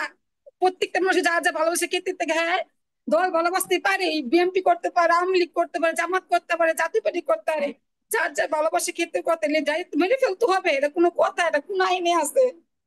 আবার কোনো মামলা নিতে গেছিল, মামলা নেয় না, কোথাও যেতে পারি না, হুমকি উপরে রাখে, মানে কি সে ভয়ের মধ্যে আছি, মানে রাত্রে ঘুমালে হয়তো চিন্তা করি সকালে হয়তো সূর্য দেখতে পারবো না, এমন অবস্থার ভিতরে আছি। আমার হাজবেন্ডকে এভাবে নির্মম ভাবে করছে, আমার হাজবেন্ডের লাশটা শুধু জ্বালা দিতে চাইছিল ওরা, আমার আল্লাহ। হাজবেন্ডের লাশটা পর্যন্ত দিতে চাই না, আমি আকুল আকুতি চাইয়া, মাপটা চাইয়া, গতে ভিক্ষা চাইয়া আমার হাজবেন্ডের লাশটা আমি আনছি, কিছু আমার জানাজাটা দিতে দাও, মাটিটা দিতে দাও, আমার যেমন মাটিটা পর্যন্ত দিতে দেয় নাই ওরা। আমি আমার বাচ্চা যেটা নিয়ে যে আমি কি অসুবিধা আছি, আমাদের ব্যবসা বাণিজ্য, আমাদের লোকজনের মামলা হামলা সবকিছু দিয়ে রাখছে, আমার শিরোনামে মামলা হয়েছে, আমার যে কর্মী সংগঠন ছিল সবার নামে মামলা টামলা হয়েছে, মানে কোনো কিছুর ভিতরে আমার বাচ্চা রাখে নাই, কোনো কিছুর ভিতরে না। ও ও, আসলে যারা এই যে ওনাকে হত্যা করার পর ওনার মৃতদেহটি আপনার কাছে দিতে চায় নাই, আপ- কান্নাকাটি করে হাতে পায়ে ধরে তাদের কাছ থেকে মৃতদেহটি এনে আপনারা আহ, কবর দিয়েছেন। এই যে যারা এই কাজগুলি করেছে, আপনি আপনি তো আগেও বললেন, এখনো আবারও আপনার কাছে এই কথাটা রিপিট করছি, আপনি তাদের সবাইকে ব্যক্তিগতভাবে তাদের চিনেন, তারা কারা, তো অবশ্যই সবাইকে আপনি তাদের চিনি, জানেন। তাদের কে চিনি, তাদের সবকিছু চিনি, তারা ও কোনো একটা দিন গত 15 বছর এলাকা থাকছে, এলাকা রইছে, অবশ্যই ওনাদের কাছে চিনি, আমি সব চিনি, কিন্তু এখন নামটা ফেস করতে পারতাছি না, করলে আমার জানের আছে, ওরা তো এখনো এখনো এলাকায় আছে অবশ্যই। নাম আপনি ফেস করতে পাচ্ছেন না, কিন্তু আপনার কাছে আমার ব্যক্তিগতভাবেও বলি আর এই অনুষ্ঠান থেকে বলছি, আপনি ওই যারা এর সাথে সংশ্লিষ্ট, এই যে প্রথম ওনাকে দাওয়াত দিয়ে একটা রুমে নেওয়া, তারপরে ওইখান থেকে বের করে নেওয়া, চাপ পাতি নিয়ে পিছে দৌড়ানো, বা এই যা কিছু হয়েছে পরে, খুন করার কারা খুন করলো, খুন করার পর যারা মৃতদেহ দিতে দেয়নি, এই সবগুলি মানুষকে আপনি চিনেন, আপনি বললেন এখন নিরাপত্তার কারণে আপনি তাদের নাম বলতে চাচ্ছেন না। তো আপনার কাছে কথা থাকবে যে আপনি অন্তত ওই নামগুলি একটু কষ্ট করে, অবশ্যই আপনি জানেন, একটু লিখে রাখবেন, এবং এই নামগুলি আমরা আপনার কাছ থেকে সংগ্রহ করব। এবং এই কারণেই সংগ্রহ করব আমরা, হ্যাঁ, আমরা এইগুলি আপনার কাছ থেকে সংগ্রহ করব। এইগুলি তো কোনো অবস্থাতেই এইভাবে ছাড়া যায় না।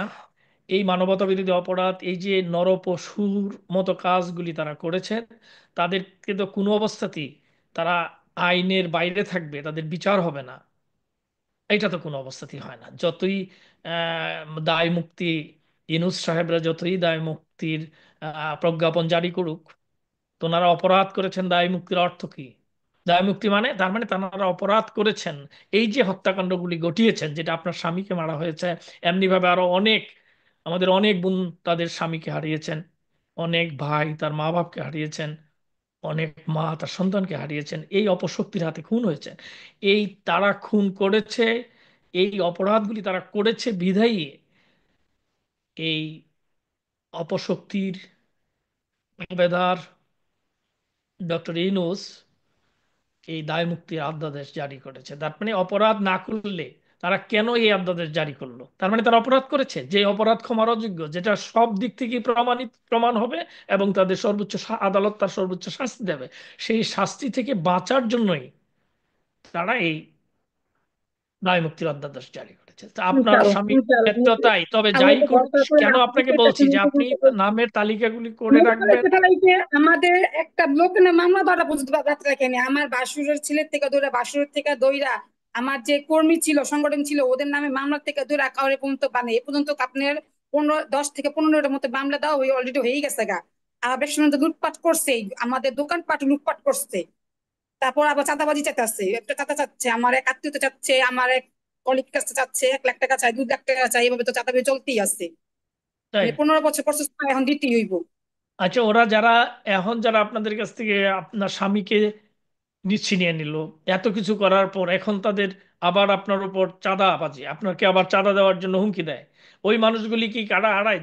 যারা এই খুনের সাথে সংশ্লিষ্ট তারাই, না নতুন কোনো আরেক কোনো গ্রুপ যারা না আপনার না, কাছে এখন নতুন আবার? করে না, যারাই যারাই, হ্যাঁ হ্যাঁ, যারাই ছিল ওরাই ওরাই ওরাই যারা আমার হাজবেন্ডকে মারছে, ওরাই আমাদের লোকজনের থেকে টাকা পয়সা চাচ্ছে, চাঁদাবাজি চাচ্ছে। তারপর মামলা আমরা তো দিতেই আছে, মামলা তো আছে। তারপর আপনি আমাদের ব্যবসা বাণিজ্য লুটপাট করতে নিয়ে গেছেই, আমাদের মানে আমার কর্মী ঘর দুয়ার সবকিছুই মানে ভাঙচুর লুটপাট করছে, মার ধুক আছে, মানে অনেক কিছু হয়ে গেছে। মানে শান্তি দিতেছে না, মানে এই মুহূর্তে আর আমাদের কোনো শান্তি দিতেছে না।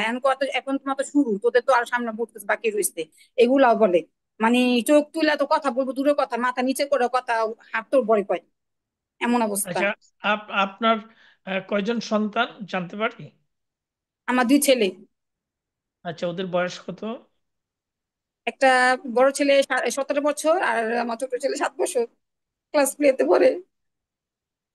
আমার ছেলে, আমার হাজবেন্ড নাকি কোথাও জান ভিক্ষা চাইছে, কইছে আমার জান ভিক্ষা দাও, আমার 2টা ছেলে আছে, আমার 2টা ছেলেতে তাকে জান ভিক্ষা দাও। তারপর আমার স্বামী না জান ভিক্ষা দেয় না। ওরা ওরা জানতো, সব জানতো ওরা। আমার 2টা ছেলে আছে, আমার ছেলে 2টা থেকে তাকাইয়া জান ভিক্ষা দেয় নাই। আমি জনগণের কাছে কাছে একটাই চাই, আমার স্বামীর হত্যার বিচার চাই। কেন এইভাবে নির্মম ভাবে ওরা মারা হইলো? কেন ওর ছেলে 2টা দিকে তাকা জানলা ভিক্ষা দিল না?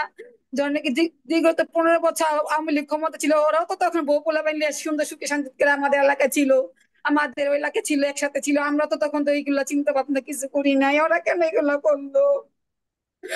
আমার ছেলে 2টা আজকে বাপ করে রাখতে পারে না। জনগণের কাছে আমার একটাই দাবি যে আমার স্বামীর হত্যা বিচার জানি তারা নিয়ে যাতে জানি, এমন ভাবে যেন কোনো সন্তান যেন বাপ পারা না করে, এমন কোনো বড় যাতে বিধবা যাতে না বানায়। অত্যাচারের উপর অত্যাচার চলতেছে, আবার মামলা হামলা দিতেছে। এটা কোন ধরনের আইন, কোন ধরনের জনগণেরই আমি বুঝি না। বা আপনি মন শক্ত করুন, সন্তানদের যত্ন নিন, ওদেরকে ভরসা দিন, সাহস দিন, কারণ এখন আপনার বাবার দায়িত্ব আপনার কাঁধে, মার দায়িত্ব আপনার কাঁধে। শক্ত হতে হবে, সবাইকে আমাদের শক্ত হতে হবে। আমরা প্রত্যেকেই, আমি আপনার সাথে কথা বলছি, আমি নিজেও পারিবারিকভাবে বিভিন্নভাবে ক্ষতিগ্রস্ত, আমাদের উপরও বিভিন্নভাবে নির্যাতন, হুমকি দমকি এগুলি চলছে। তো আপনাকে শক্ত হতে হবে। আপনার স্বামী হারিয়েছেন, তারা তাকে নির্মমভাবে হত্যা করেছে। তিনি দেশকে ভালোবাসতেন, স্বাধীনতা সার্বভৌমত্ব বিশ্বাসী ছিলেন। সেই কারণেই তাকে এই অপশক্তির দূষরদের হাতে নির্মমভাবে প্রাণ দিতে হলো। আপনি সন্তান, আপনার দুই ছেলের প্রতি আমাদের, আপনার প্রতি সমবেদনা রইল। আমরা মহান সৃষ্টিকর্তার কাছে আমাদের আকুতি থাকবে, প্রার্থনা থাকবে যে পরে পরে আপনার স্বামী সাগর ভাই শান্তিতে থাকুন। রণজিৎ সাগর, রনি হোসেন সাগর। হ্যাঁ, সেই বলছি যে রনি হোসেন সাগরের আওয়ামী আত্মার লীগের থেকে জানতে গেছে, শান্তি পালাই পাক, নাই আর এটাই করছি, আমাদের ধরে দাও না। প্রার্থনা। আমার আর নেত্রী এই যত যত দেশ যে ছাড়ে নাই, কে এখন কিন্তু এখানে রয়েছে, জীবিত আছে। ওনার জন্য যদি আমার জান যায় যাইবো, তারপর আমি দেখা চামু, চলে নাই। ইনশাল্লাহ হত্যা সেই করেছে না, আজকে কি? আজকে আপনি নিজেও দেখতে পাচ্ছেন, আপনি নিজে প্রত্যক্ষ করছেন বাংলাদেশের বর্তমান যে অবস্থা, কেউ শান্তিতে নেই। দেশের সব মানুষ একটা আতঙ্কের মধ্যে বসবাস করছে। আজকে এই অপশক্তির, এই দূষররা দেশকে যে একটা অবস্থা, দেশের মানুষকে যে একটা অস্বস্তিকর অবস্থার মধ্যে রেখেছে, এটা তো সবার কাছে ক্লিয়ার। শুধু আপনি আপনার স্বামী হারিয়েছেন এমনি ভাবে আরো অনেকেই, অনেকের ভাই, স্বামী, পিতা মাতাকে হারিয়েছে এই অপশক্তির দোসরদের হাতে, তাদের প্রাণ দিতে হয়েছে। আমরা সবার প্রতি সমবেদনা জানাই এবং সবার আত্মার মাগফিরাত কামনা করি।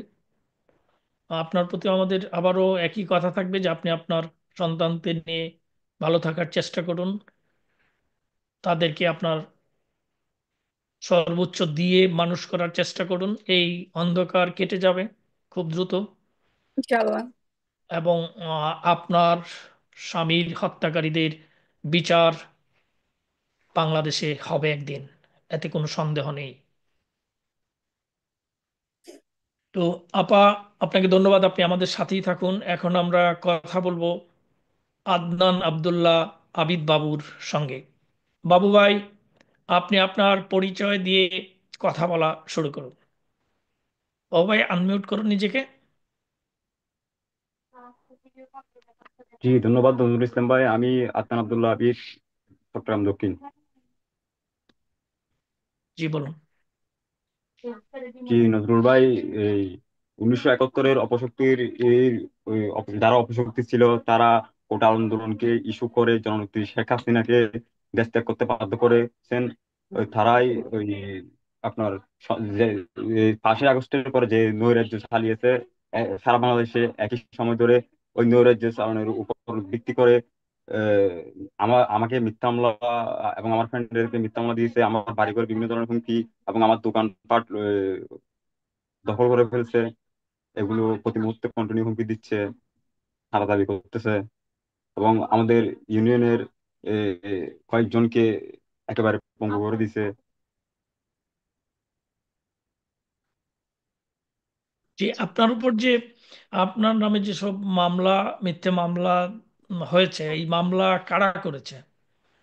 আপনি কি ওদের আসলে চিনেন? সত্যি বলতে, যারা মামলা করেছে তাদের আমি বাদীকে আমি নিজেও চিনি না, এবং যে মামলাটা যে স্থানে ইস্যু করে মামলাটা দিয়েছে, লোকেশনটা দেখানো হয়েছে মামলার চার্জশিটে, ওই স্থান থেকে আমি কমপক্ষে 60-70 কিলোমিটার দূরে ছিলাম। ওই সিসিটিভি রিপোর্টটা আমার কাছে আছে, আমি চাইলে হোয়াটসঅ্যাপ করতে পারি।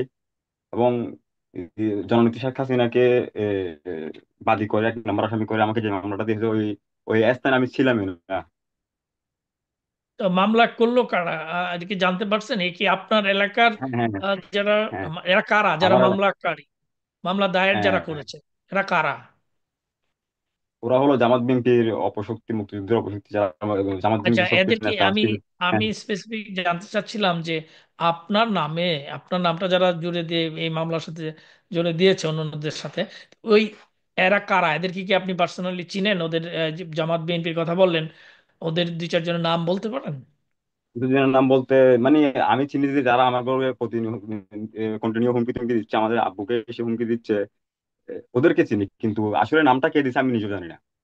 আচ্ছা, এটা আপনি জানেন না, কিন্তু এখন এই মামলা হচ্ছে, মামলার পর এছাড়া আপনাকে বিভিন্ন ভাবে হুমকি দুমকি যারা দিচ্ছে এখন, কি চাঁদা টাদার হ্যাঁ জন্য হ্যাঁ হুমকি দিচ্ছে, বা প্রাণনাশের হুমকি যেটা বললেন, বা এই জাতীয় হ্যাঁ হুমকি হ্যাঁ, কারা এই প্রাণনাশের হুমকি, হুমকিদাতারা কারা?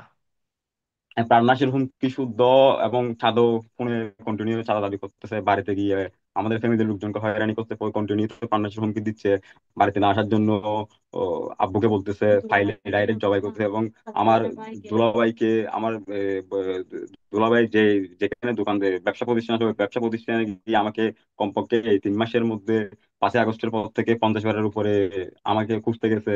দুলাভাই আমার ছোট ভাইকে, আমার ছোট ভাই সাতকানিয়া কলেজে পড়ে, ওই ছোট ভাইকে ডাইরেক্ট বলতেছে আমাকে ফেলে জবাই করে ফেলতে, মানে বাড়িতে না আসার জন্য প্রতিনিয়ত কন্টিনিউ হুমকি দিয়ে যাচ্ছে। আচ্ছা, ওই মানুষগুলি কারা যারা হুমকি দিচ্ছে? অবশ্যই তারা হ্যাঁ, আপনাদের ওই বা আপনার পরিচিত বা আপনার পরিবারের লোকজন তাদের চিনে, ওদের নাম এটা একটু যদি বলেন। আমাদের উপজেলায় বিভিন্ন ইউনিয়ন থেকে, এবং আমাদের, আমি তো পৌরসভায় পড়ছি, আমাদের পৌরসভায়ও আছে জামাত বিএনপির পোলাপাইন। এদের নাম কি বলা যাবে না? হ্যাঁ হ্যাঁ, বলা যাবে, কিন্তু আমার জন্য একটু রিস্ক হয়ে যায়, বলতে বলা যাবে।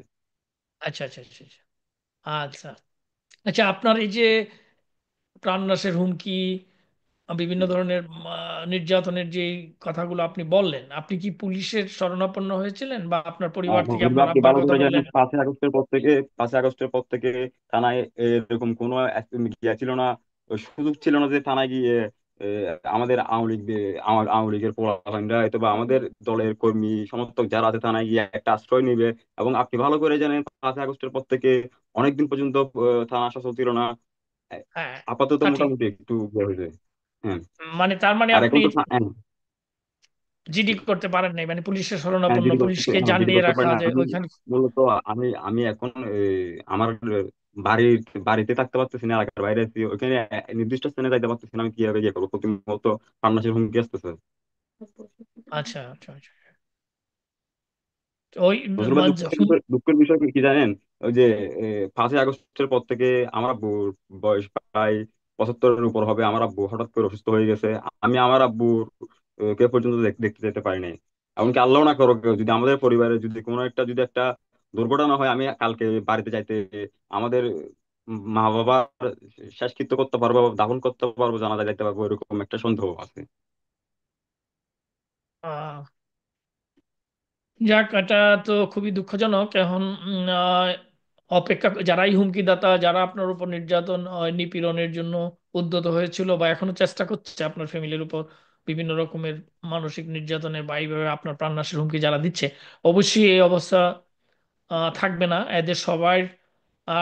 আপনি নাম এখন বলছেন না, কিন্তু অবশ্যই আপনি জানেন, সেগুলি অবশ্যই আপনাকে লিখে রাখতে হবে, এবং সময় সুযোগ যখন আসবে অবশ্যই আপনি আপনাকে জিডি করতে হবে, আর এদেরকে সবাইকে বিচারের আওতায় নিয়ে আসতে হবে। এই মর্মে তো কোনো কথা থাকতে পারে না আর। তো আপনি ভালো থাকুন, আমাদের সাথে থাকুন, এবং সাবধানে থাকুন। আপনার জন্য অনেক অনেক শুভকামনা রইল। আমরা এই মুহূর্তে কথা বলবো রাশেদ বিল্লাহ চিস্তির সাথে। রাশেদ বিল্লাহ চিস্তি ভাই, আপনি আপনার পরিচয় দিয়ে আপনার কথা বলুন। আসসালামু আলাইকুম, আমি রাশেদ বিল্লাহ চিশতি, নোয়াখালী থেকে। আমি নোয়াখালীতে সংবাদ প্রতিবেদক, মিডিয়ার সাথে সম্পৃক্ত। গত 5ই আগস্ট নোয়াখালী জেলাতে বাংলাদেশ আওয়ামী লীগ প্রধান জননেত্রী শেখ হাসিনাকে যখন বন্দুক ঠেকিয়ে বাংলাদেশ থেকে বিতাড়িত করা হয়, বাংলাদেশ ছাড়া করা হয়, 5 তারিখের পরে নোয়াখালীতে জামাত বিএনপির লোকজন সর্বপ্রথম 4 তারিখে আমাদের নোয়াখালী জেলা শহরে আওয়ামী লীগের কার্যালয়ে প্রকাশ্যে শিক্ষার্থীরা তালা ভাঙচুর করে, অফিসে ব্যাপক ভাঙচুর করে এবং আগুন ধরিয়ে দেয়। এখানে একটা কথা বললে না, সেটা হলো আমি যেহেতু সংবাদ প্রতিবেদক, আমি কাউকে নাম উচ্চারণ করে বলতে চাচ্ছি না, যেহেতু আমি মাঠে চলতে হয়, নিউজের জন্য কাজ করতে হয়। যদিও আমাকে নোয়াখালী জেলা শহর আওয়ামী লীগের সাংবাদিক হিসেবে চিনি, তবে কৌশলগত কারণে কারো নাম মেনশন না করি, মূল প্রতিবেদনটা উল্লেখ করলে হয়তো এখানে কৌশলগত কারণে ভালো হবে। আমাদের নোয়াখালী সদর উপজেলার ৮ নং আপনার কালাদরব ইউনিয়নের পাটারিহাটে 6 তারিখের রাত্রে আওয়ামী লীগের একটা কার্যালয়ে প্রকাশ্যে অগ্নিসংযোগ করছে, প্রকাশ্যে অগ্নিসংযোগ করে তারা নৃত্য করেছে। এই এলো আমাদের নোয়াখালীর সেকেন্ড দুইটা ঘটনা। আমাদের একই ইউনিয়নের 4 নং ওয়ার্ড, 4 নং ওয়ার্ডে আমি বলতে চাচ্ছি, 4 নং ওয়ার্ডে বিএনপি সমর্থিত লোকজন, আমাদের ওই ওয়ার্ডে 4 নং ওয়ার্ডে আওয়ামী লীগের সাধারণ সম্পাদক এনাম মাঝির 12টি দোকান ঘরে প্রকাশ্যে হামলা করে, ভাঙচুর করে, আগুন ধরিয়ে সমস্ত দোকানপাট আগুন দিয়ে ধরিয়ে দিয়ে জ্বালিয়ে দিয়েছি। তো আমি সেখানে গিয়ে কয়েকটা নিউজ করেছি এবং লাইভ দিয়েছি, এবং ওই লাইভ ভিডিও বাংলাদেশ আওয়ামী লীগের বিভিন্ন পেজে সবার সাথে শেয়ার করার চেষ্টা করেছি। আমার কথা কি শুনতে পাচ্ছেন? জি, জি, চিস্তি ভাই আপনি বলুন, তারপর আপনার নিজের হ্যাঁ, সাথে যে ঘটনাগুলি ঘটেছে। আরেকটা ঘটনা বলতে চাচ্ছি, সেটা খুব বেদনা বিদুর। আমার সহপাঠী এবং রাজনৈতিক সহকর্মী সদর উপজেলার 2 নং দাঁতপুর ইউনিয়নের আওয়ামী লীগের সাধারণ সম্পাদক, যুগ্ম সাধারণ সম্পাদক মোহাম্মদ জাহাঙ্গীর শেখ, সে আওয়ামী লীগের জন্য তুখোড়। আজকে গতকালকে কিন্তু আবার এই ধানমন্ডি থেকে গ্রেপ্তার হয়েছে, বঙ্গবন্ধু এভিনিউ থেকে গ্রেপ্তার হয়েছে। কেমন সেই জাহাঙ্গীর শেখের 5 তারিখের রাত্রে আচ্ছা, আচ্ছা। তার বসত ঘরে 5 তারিখের রাত্রে প্রকাশ্যে আগুন ধরিয়ে দিয়ে এখানে ককটেল বিস্ফোরণ করে পুরা ঘরে অগ্নিসংযোগ করে পুরা ঘরটা জ্বালিয়ে দেয়। পরবর্তীতে আমি লোক মারফতে সেই ঘরের ফটো সংগ্রহ করি। সেখানে শুধু ওই যে কি ওর ঘরটা ছিল ফ্লোর সেমি পাকা, আর কিছু কাঠের পালা ছিল, আর কিছু আপনার ওই যে ফিলারের ফালা ছিল। তো সবকিছু পুড়ে শুধু ফ্লোর আর আপনার ফিলারের ফালাগুলা রয়ে গেছে। সেটা আমাদের জন্য খুবই দুঃখের ঘটনা। সদর উপজেলার আরেকটা ঘটনা হইলো, আচ্ছা, সদর ওনাকে উপজেলার ওনার ওনার ওনার ওনার বিষয়টা একটু জেনে নেই। ওনাকে যে গতকাল বঙ্গবন্ধু এভিনিউ থেকে গ্রেপ্তার করলো, তিনি গতকাল তাহলে ওই আমাদের শহীদ নূর হোসেন দিবস উপলক্ষে তিনি সেই এলাকায় গিয়েছিলেন সেই জন্য, বা কি কারণে ওনাকে গতকাল পুলিশ গ্রেপ্তার করলো বঙ্গবন্ধু এভিনিউ থেকে, এটা কি সবাইকে জানেন বলতে আপনি? চাচ্ছি, সেটা হলো জাহাঙ্গীর শেখ আইডি লিঙ্কটা আমি দিব আমাদের আইডিতে, হোয়াটসঅ্যাপে গ্রুপে দিব। ওর কিন্তু ও তেজি এবং আপনার তুখোড়। জননেত্রী শেখ হাসিনাকে নিয়ে সবসময় বলে যে আমার তো সহকর্মী, আমার নাম ধরে উল্লেখ করে, বা আমরা প্রি। তো 5 তারিখের ঘটনার জন্য সে সবসময় মানুষকে দাওয়াত করতো, ইনভাইট করতো যে আমি খাবার বহন করব, ভাড়া বহন করব, নোয়াখালী থেকে যারা যারা আছে তুমি এদিক থেকে পাঠাই দাও। সে কিন্তু প্রচুর প্রতিবাদী ছিল, নিজে স্লোগান তুলতো। এবং আমাদের নোয়াখালীর কোর্টে আপনারা দেখবেন জয় বাংলার একটা স্লোগান দিছে একটা ছেলে, 2টা হাত তুলে। ওই ছেলেটার কথা আমি বলছি। না, আমি গতকাল যে তিনি গ্রেপ্তার হলেন বঙ্গবন্ধু এভিনিউ থেকে, জি জি, উনি গতকালকে। নূর হোসেন দিবসকে কেন্দ্র করে এবং সফল করার জন্য জননেত্রী এবং বাংলাদেশ আওয়ামী লীগের আদেশ বাস্তবায়নে ঢাকাতে অবস্থান নিয়েছে। বঙ্গবন্ধু এভিনিউতে 11টার পরে ওর নাম্বার বন্ধ পাওয়া গেছে। ওর সাথে আমার সাথে প্রতিনিয়ত কথা হতো। আমি তাকে বলতাম যে তুমি মোবাইলটা একটু হেফাজতে রাখবা, মোবাইলের মধ্যে যেহেতু আইডিতে আওয়ামী লীগের বিভিন্ন বিষয় পোস্ট আছে, এটাতে অ্যাটাক হওয়ার সম্ভাবনা আছে। কৌশলগত কারণে মোবাইলটা সেকেন্ড কাউকের কাছে রাখি, সেভে রাখার জন্য। তাই ধরে নিছি বোধ নাম্বারটা বন্ধ পাওয়া যাচ্ছে, হয়তো কারণে বন্ধ। রাতের 8টার পরে আমরা যখন নিশ্চিত হয়েছি যে আমাদের লোক গ্রেপ্তার হয়েছে, আমরা হসপিটালে গিয়ে খবর নিছি, হসপিটালে আমাদের লোক নাই। আমরা 3টা থানায় খবর নেওয়ার পরে পর্যায়ক্রমে আমরা পল্টন থানায়, পুলিশ স্বীকার করছে তাকে বিস্ফোরণ আইনে গ্রেপ্তার করা হয়েছে। সে এখন আমাদের হেফাজতে আছে। আচ্ছা, আচ্ছা, আচ্ছা, আচ্ছা। তার মানে তিনি গতকাল শহীদ নূর হোসেন দিবস উপলক্ষে ঢাকায় গিয়েছিলেন, ওই জায়গায় ঢাকা ছিলেন। গিয়েছেন এবং সে বিশাল ভূমিকা রাখছে, সে স্লোগান তুলছে ওইখানে। সে অনেক পোস্ট দিছে, প্রতি 5 মিনিট পরে পরে সে পোস্ট দিত। সে অনেক দীপ্ত, তেজ মানে দীপ্ত এবং তেজি প্রতিবাদী। হ্যাঁ, গতকাল অনেকেই গ্রেপ্তার হয়েছেন, অনেকেই শারীরিকভাবে লাঞ্ছিত হয়েছেন, আর আমরা নিজেরাও তো প্রত্যক্ষ এমনিও প্রত্যক্ষ করেছি টেলিভিশনও, শুধু সামাজিক যোগাযোগ মাধ্যম নয়, বিভিন্ন টেলিভিশনও দেখা গেছে আমাদের অনেক নারীরা, অনেক মহিলারা, আমাদের মা বোনরা অনেকেই ওই অপশক্তির দূষরদের হাতে তাদের লেলিয়ে দেওয়া তো ইউনুস, তার এই ওয়াইফ তাবেদার আমাকে ইউনুস ইউনুস সাহেবের লেলিয়ে দেওয়া অপশক্তির দূষরদের হাতে তারা লাঞ্ছিত হয়েছে, এটা আমরা প্রত্যক্ষ করেছি সবাই। সে তিনি অনেক প্রতিবাদী ছিলেন। তার ওয়াইফে গতকালকে রাত্রে আমাকে কান্নাকাটি করছে, রাতের ভিতরে 5 মিনিট পরে পরে, 2টা, 2টা, 3টা, আমি ঘুমাইতে পারি নাই। তখন আমি বলছি, ভাবি আপনার, আমি তো এখন এই যে কিছু করা যাচ্ছে না, যেহেতু আমি কহ আপনি তো সাংবাদিক, একটু কিছু করা যায় কিনা। আমি ভাবি করতে হলে ওই যে অ্যারেস্ট করার পরে নিয়ম অনুযায়ী যে যে জেলাতে যার বাড়ি হোম টাউনে ওইখানে পাঠিয়ে দেওয়া হয়। নোয়াখালীতে আসার পর আমরা আইনিভাবে এটা সমস্যা নেই, আপনি ভরসা রাখেন, ইনশাল্লাহ। সে কিন্তু হতাশাগ্রস্ত, তার পরিবার, তার বাড়িতে আগুন ধরিয়ে দিয়ে সব পুড়িয়ে দিয়েছে, কালকে তাকে গ্রেপ্তার করা হয়েছে। এর আগে তাকে হত্যা করার জন্য অসংখ্যবার বিভিন্ন মহল থেকে হুমকি ধমকি দেওয়া হয়েছে, সে আমার সাথে এগুলো সবসময় শেয়ার করতো। তাদের এমনি যারা তাদেরকে হুমকি দিত বা বিভিন্ন প্রাণনাশের চেষ্টা করতো, ওদের কি, ওদের নাম জানেন? বা ওদের যেহেতু আপনার আমি সাথে তার আমি ঘনিষ্ঠ বন্ধুত্ব। ওদের নাম জানি। আমি যেহেতু প্রতিবেদক, মাঠে কাজ করতে হয়, আল্লাহ না কাজ করুক, আমরা যারা এই যে এখনো স্বাধীনতা ইতিহাস ঐতিহ্য লেখালেখির সাথে জড়িত, আমরা এটা হলে প্রবলেম আছে, এই জন্য আমরা কৌশল কারণে নাম বলতে চাচ্ছি না, যেহেতু এখন লাইভে সবাই জানতেছে। তবে আমি আপনাকে পার্সোনাল ভাবে এই বিষয়গুলো শেয়ার করি। ধন্যবাদ আপনাকে অনেক। আমার আপনি আরেকটা ঘটনা হলো, নোয়াখালীর খলিফারহাটে আওয়ামী লীগের কার্যালয়ে 5 তারিখ সন্ধ্যা আগুন জ্বালিয়ে দিয়েছে। সেই ঘটনাটাও বাংলাদেশ। মিউট হয়ে গেছেন মনে হয়, দেখেন তো।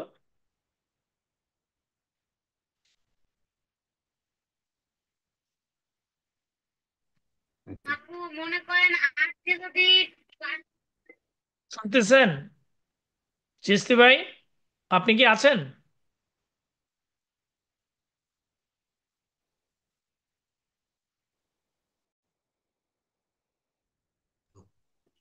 আহ, চিস্তি ভাই, আপনি বোধহয় লাইন থেকে বেরিয়ে গেছেন। হ্যাঁ, আপনি ডিসকানেক্ট হয়ে গেছেন আমার মনে হয়। আমরা একেবারেই শেষ প্রান্তে আজকের এই আয়োজনের। তো আবার আপনাদের আরো অন্যরা যারা নির্যাতন নিপীড়নের শিকার হয়েছেন। এই তো নজরুল ভাই, হ্যালো। জি, এই হ্যালো। নজরুল ভাই, 5ই আগস্টের পরে আমাদের সাতকাইন উপজেলা আওয়ামী লীগের সেক্রেটারি জনাব কুতুবুদ্দিন চৌধুরীর বাড়িতেও হামলা হয়েছে।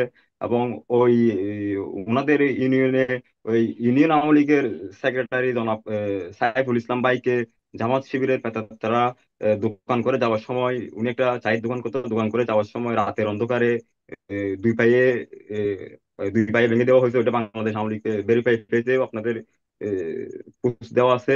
তারপর আমাদের সাতকাইন উপজেলাতে রমজান আলী চেয়ারম্যানের বাড়িতে আগুন দেওয়া হয়েছে। সব মিলিয়ে বলতে গেলে আমাদের এমন কোন ইউনিয়নে আমাদের এই নেতাকর্মীদের যারা বাড়িতে। যারা আগুন যারা আগুন দিয়েছে, হ্যাঁ, এই হ্যাঁ, হামলাগুলি যারা করেছে তাদের নাম বলতে পারেন কি?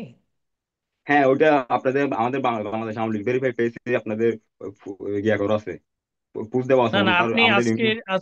আজকের এই অনুষ্ঠানে যদি আপনি নাম জানা থাকে, কোনো সমস্যা না থাকে, তাহলে আপনি বলতে পারেন এখানে, কারণ হ্যাঁ, এখানে ওইটা অনেকেই আমার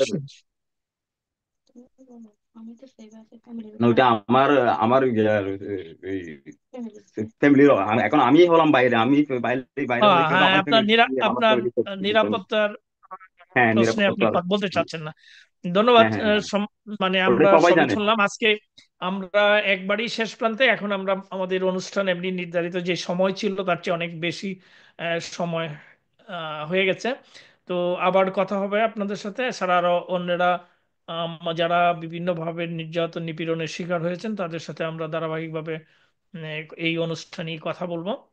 পরবর্তী যেদিন আমরা কথা বলবো সেটা আপনারা জানতে পারবেন, যারা আজকে যুক্ত হয়েছিলেন তারাও শুনবেন, জি, ধন্যবাদ ওই অবশ্যই লিঙ্কে ভাই। গিয়ে জানতে পারবেন।